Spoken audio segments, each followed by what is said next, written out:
Shalom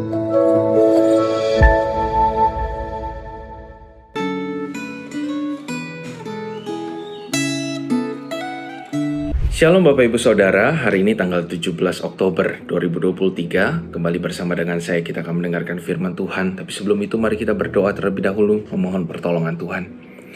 Bersyukur Bapa untuk waktu ini kami boleh mendengarkan firman-Mu. Kami mohon Roh Kudus-Mu ya Tuhan untuk menuntun setiap kami. Dalam nama Tuhan Yesus kami berdoa, amin. Bapak Ibu Saudara, hari ini tanggal 17 kita sudah masuk dalam kitab Yesaya pasal yang ke-6. Izinkan saya baca ayat yang ke-5 untuk kita semua. Ini perkataan Yesaya di hadapan Tuhan waktu itu. Lalu kataku, celakalah aku binasa, sebab aku ini seorang yang najis bibir, dan aku tinggal di tengah-tengah bangsa yang najis bibir. Namun mataku telah melihat Sang Raja, yaitu Tuhan semesta alam.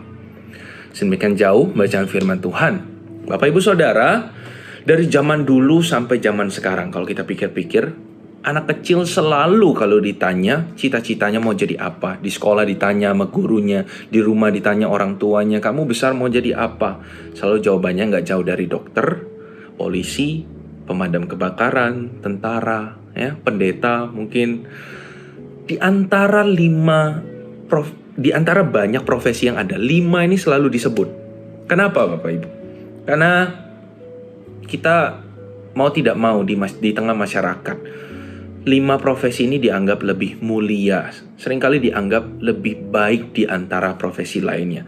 Ada salah satu keluarga yang jadi dokter, di tengah keluarganya itu seperti menaikkan derajat keluarganya. Jadi polisi sama menaikkan derajat keluarga.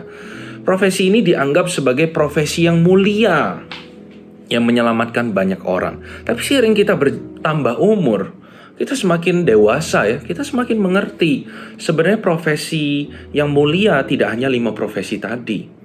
Tapi sebenarnya semua profesi itu mulia.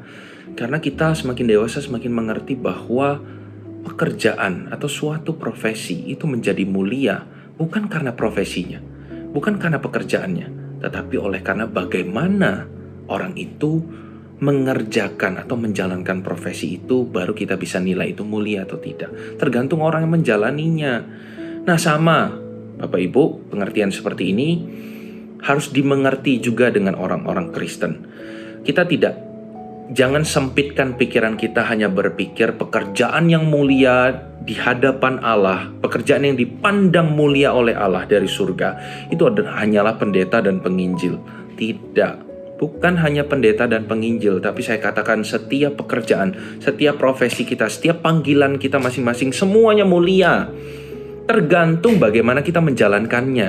Kalaupun kita jadi pendeta, kita jadi penginjil, tapi kita melakukannya tidak dengan kejujuran, ya percuma, itu tidak mulia juga di hadapan Tuhan. Tapi kalau kita menjalankan pekerjaan lain dengan jujur di hadapan Allah, itu adalah sesuatu yang mulia loh. Firman Tuhan diberitakan oleh pendeta.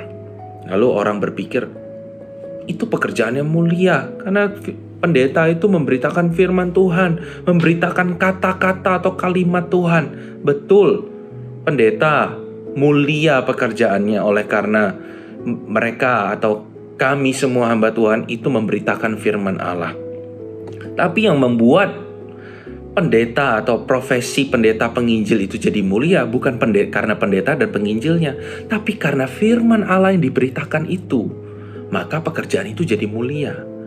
Itu bergantung kepada firman Allahnya itu. Nah sama Bapak Ibu, profesi lainnya juga, apapun profesi kita, kalau di dalamnya kita sertai dengan firman Allah, kalau kita menjalankannya atas dasar firman Allah, pekerjaan apapun itu jadi mulia. Nah Bapak Ibu Saudara, kita masuk ke kitab Yesaya tadi ya. Kita kan lihat tadi di dalam konteks di mana Yesaya itu mendapat panggilan dari Tuhan. Yesaya itu awal-awalnya dari ayat yang saya bacakan tadi terkesan menolak gitu. Kalau kita baca secara full, Yesaya itu terkesan menolak panggilan Tuhan awal-awal. Tapi penolakan Yesaya terhadap panggilan Tuhan itu bukan karena dia merasa memberitakan firman Allah kepada orang-orang Israel, itu bukan tugasku Tuhan. Itu tugas imam, itu tugas nabi, itu tugas pendeta, itu tugas raja orang Israel. Tapi aku nggak bisa, itu bukan tugasku, aku punya profesiku sendiri. Tidak, tapi Yesaya menolak lebih kepada dia merasa tidak layak dipakai oleh Tuhan. Dia merasa, aku ini najis bibir Tuhan. Dia bilang, dia itu bukan menolak panggilan itu, tapi lebih ke tidak menyangka bahwa dirinya itu dipanggil Tuhan. Kaget dia itu, surprise sama Tuhan, dipanggil.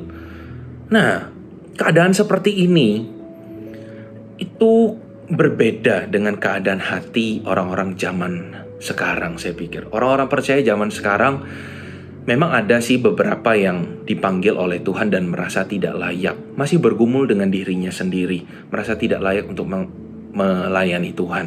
Tapi kebanyakan di luar daripada itu, lebih banyak orang yang tidak siap menerima fakta bahwa dirinya itu dipanggil oleh Tuhan. Alkitab berkata yang dipanggil oleh Allah itu bukan cuma pendeta, tapi setiap orang percaya. Nah, orang-orang ketika baca, atau orang Kristen, orang percaya ketika baca Alkitab dan panggilan itu diterima olehnya melalui firman Tuhan, dia lebih merasa, oh ini bukan buatku, ini bukan untukku. Dia tidak mau menerima fakta itu. Nah, ini bahaya Bapak Ibu. Ini sama saja menolak panggilan dari Tuhan. Yang dipanggil oleh Tuhan itu bukan cuma kami, para pendeta dan pengkhotbah. Bukan. Tapi semua dari kita.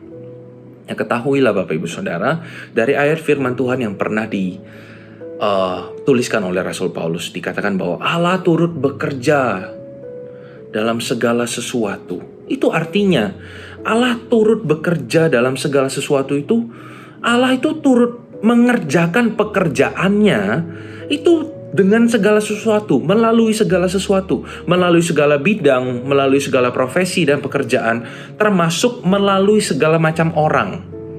Ya. Melalui semua macam-macam profesi, pekerjaan dan orang inilah Tuhan itu mengerjakan pekerjaannya. Yaitu melalui siapa? Orang-orang yang mengasihi Dia, dikatakan dalam ayat itu. Nah, Bapak Ibu Saudara, seharusnya kalau kita mengaku bahwa diri kita mengasihi Tuhan dan apapun profesi kita, seharusnya dalam pekerjaan dan profesi kita itu, kita turut mengerjakan pekerjaan Bapa kita yang kita kasihi. Misal kita jadi seorang guru, kita itu jadi seorang guru tidak hanya mengajarkan ilmu pengetahuan secara umum, tetapi juga mengajari kebenaran yang menjadi sumber pengetahuan itu sendiri. Dan juga kita sebagai orang tua, jangan dipikir itu bukan sebuah profesi ya. Tapi orang tua itu juga sebuah profesi sebenarnya. Kita mendidik anak, itu jangan hanya dididik anak itu takut dan hormat terhadap orang tua, tetapi takut dan hormatlah juga terhadap Tuhan, katakan kepada anak-anak kita. Kita sebagai pengerja, sebagai pengusaha, kita tidak hanya profesional di hadapan perusahaan ataupun atasan kita, tapi kita juga perlu bersikap profesional di hadapan Allah dan bersikap jujur di hadapan Allah, ya kan? Nah, kita lihat Abraham, dia ini kan juga orang yang dipakai Tuhan waktu itu. Abraham itu dikenal oleh orang Israel. Mulai dari Abraham lah orang-orang Israel itu mengenal Yahweh. Tapi apakah Abraham seorang pendeta? Bukan.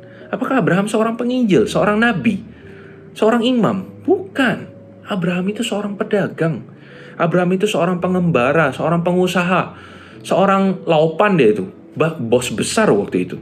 Jadi sebenarnya dia bukan memiliki profesi yang dianggap mulia di zaman itu, apalagi di zaman ini. Tidak. Profesinya biasa saja, dia orang biasa-biasa saja. Tapi yang membedakannya, di tengah kesadarannya bahwa dia adalah orang biasa itu, dia juga sadar bahwa dengan kebiasa-biasaanku ini Tuhan, ya, aku ini dipakai Tuhan. Nah, kesadaran seperti itulah yang harus dimiliki oleh orang percaya zaman ini, Bapak Ibu. Mari kita berdoa. Bapa, kami bersyukur memiliki Allah yang begitu ajaib, ya, Allah yang tidak hanya bekerja melalui pemuka-pemuka agama, Allah yang tidak hanya bekerja melalui pemberita firman, tapi Allah yang bekerja dalam segala sesuatu, hal yang besar, hal yang kecil, melalui orang besar, orang kecil, orang biasa-biasa saja. Allah turut bekerja untuk mengerjakan pekerjaan keselamatan itu, yaitu memberitakan firman Allah, Injil, agar semua orang bisa diselamatkan. Tuhan, kami adalah orang-orang yang mengasihi Tuhan. Dan kami adalah bukan orang-orang pengangguran, tapi kami juga orang-orang yang memiliki profesi dan pekerjaan kami masing-masing. Pakai kami Tuhan, seperti Abraham. Pakai kami untuk menjadi alat-Mu melalui profesi kami masing-masing, agar firman Allah dikenal banyak orang. Dalam nama Tuhan Yesus kami berdoa. Amin.